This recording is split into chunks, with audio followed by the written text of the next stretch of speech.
Yo, what's up mga kaibigan? Nandito na tayo magkwentuhan. Last season ay nagpakita ng napakahusay na performance si Wemby at ang San Antonio Spurs. Si Wemby nga isang lehitimong MVP candidate last season. Finalist nga siya sa award na ito at may chance sanang mapalitan si Derrick Rose bilang ang youngest MVP ever sa history ng NBA. Ganun pa man ay muli nga itong napunta kay SGA ng OKC Thunder. Ang Spurs ay gumawa ng finals run last playoffs, subalit sa uli ay kinapos nga sila laban sa mas veteranong team ng New York Knicks.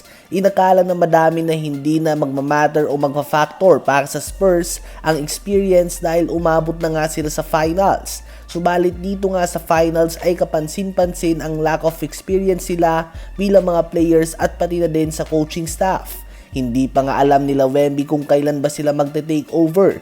Hindi pa nila alam kung paano hihintuin ang run na ginagawa ng Knicks at overall lack of experience talaga. Kahit lamang pa nga sila ay sila pa ang mas nagpapanik. Sa lahat nga ng game noon ng finals ay nahawakan ng Spurs ang double-digit lead sa first quarter.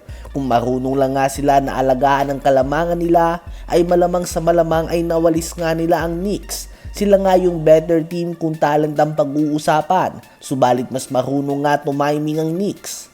Kumbaga sa boxing, kahit lamang nga ang isang boxer sa buong round, subalit sa last 30 seconds ay umarangkada ito, malamang ito nga ang maalala ng judges, kaya naman lumalamang pa din ito sa scorecards. Ang Knicks nga ay hindi sinasayang ang pagkakataon. Tuwing namamahinga si Wemby ay talagang nagtitake advantage sila dito. Habang Spurs naman ay madalas nga sa umpisa lang sila umaarangkada at hindi na sila maka-adjust sa adjustment ng New York Knicks. Ganun pa man ay nais ngang bumawi ni Wemby mga kaibigan at gamitin ang lahat ng aral na napulot niya mula sa nakaraang kabiguan at mag-uumpisa ang kanyang revenge season sa opening night ng NBA laban sa OKC Thunder na 3 sunod ng taon na hawak ang number 1 seed sa buong NBA tuwing regular season. Ano ba masasabi niyo tungkol dito? Habang si Russell Westbrook naman bago niya ngang iwanan ng tuluyan ng basketball ay nakatanggap pa siya ng 2 offer mula sa Sacramento Kings at sa Washington Wizards. Ganun pa man ay tinanggihan nito ni Westbrook. Una ay ang Sacramento Kings. Tinanggihan niya ito dahil binigyan siya ng decent amount of contract subalit kasama sa kontrata na ito ang lesser role at maglalaro siya sa likod ng isang rookie.